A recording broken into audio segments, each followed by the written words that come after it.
Alright guys, today I'm making a video to show you how to back up your Plex files, as in your Plex metadata on your WD My Cloud. This is a new video. I did an old one back in the day and I was watching it again. It doesn't look good, so we're making a 2.0 video for you guys. It wasn't up to my snuff, and I actually forgot one step of it, and I had to go to it, and that was just heartbreaking for me. So I had to make a new one for you guys. So let's get into it.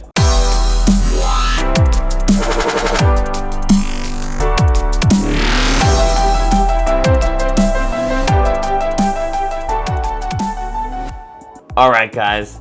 So the first thing you're gonna wanna do is, if you haven't already, like I say, if you have a NAS or a server, give it a static IP address. Give it a static IP address on your router. Reserve it, static, whatever it needs to be on whatever router you have. Make it an address that doesn't change, because if the power goes out or your router restarts, it'll give it a new address, and then it's gonna throw everything up, and it's just annoying. But so I know what mine is. So I already typed my address in here. It was 192.168.1.182. Oops.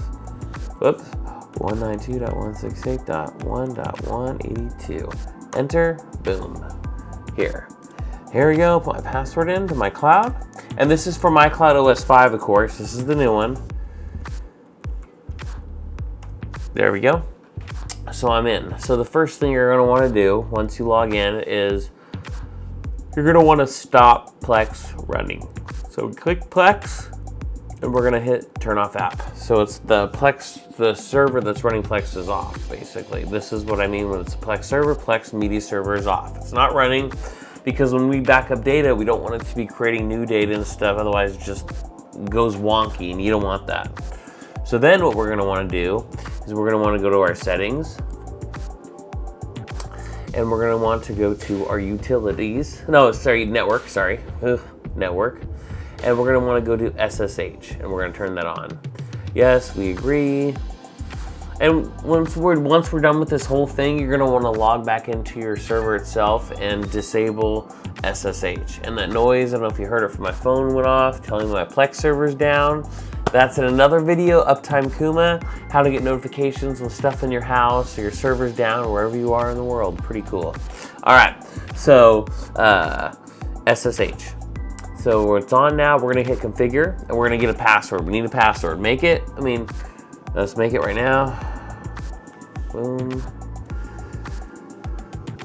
Or save.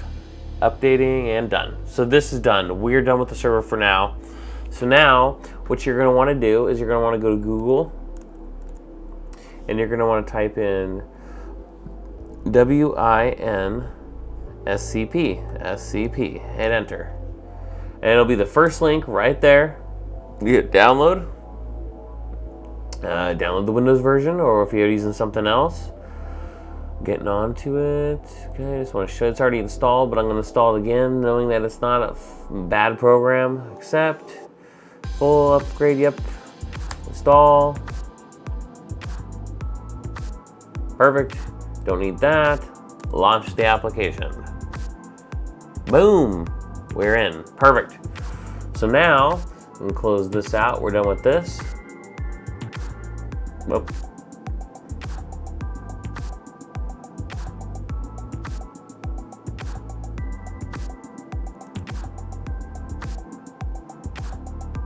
Now, since we have this going, all we got to do is type in our address here. So we 192.168.1.182, and that's my server. The server we just were accessing, this is its IP address. Why it's important to know. And then this, we're going to type in SSHD, HD. And that's it. That's the username. It's going to be the same for all your NASs, so don't worry. What's going to be different, though, is the password. And that's that password that we created. So that's mine. We're going to hit login. Perfect. And we're logged in now. We are literally in the NAS itself, into the directories and stuff. So what I wanted you to do is the first thing you're going to want to do is go up to your root, click root, and you're gonna look down so you can see the MNT folder, MNT. Click it, and then you're gonna wanna go to the HD folder, then the HDA2 folder, and then the NAS Prologue. And that NAS Prologue is the folder with all the Plex stuff in it. So if we go in there, look, Plex config, Plex metadata server. To make it easy for you guys, so I don't know if you guys knew this, but if we go here, let me show you guys something here. We'll go to WD My Cloud. Oops. PR 4100 4100. Enter. Perfect. We'll just go to images. This is what we want. Perfect. All right. So this folder, this main folder right here, is where all your Plex information is stored on. So I didn't know this when I first got this drive years ago. So the unit itself stores the operating system, but it doesn't store accounts, information, your passwords, all your data. That's all stored in whatever drive's the first drive. So it takes up a little space, even though when you're creating your folder, it adds another folder in here when you're creating your drive that ties it into this cloud and stuff like this first drive. So let's say that you take this main drive out of here. These other drives are still working right here. All still working with your data. This drive right here has a problem, drive 1. If you take that drive out, you're not gonna be able to access these other drives because some of the data is on this drive here.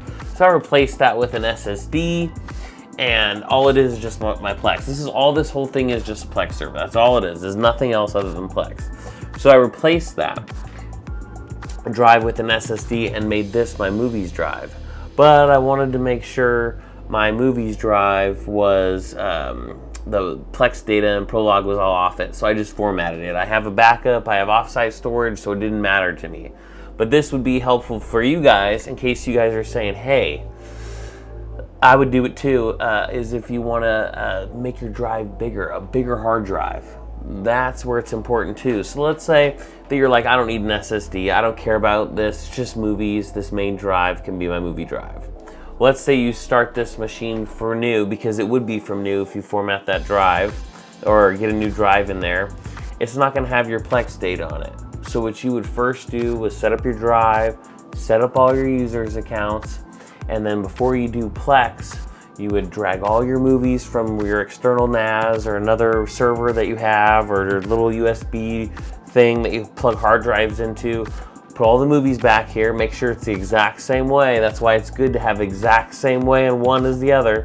And then all you have to do is once all your movies are there, you would go back in here, log in again, and wherever you had that NAS Prologue file saved, you would go to, let's go back to here. We would start over again. You go to the Mint folder. Where's the, oh, we're already in the Mint folder, whoops.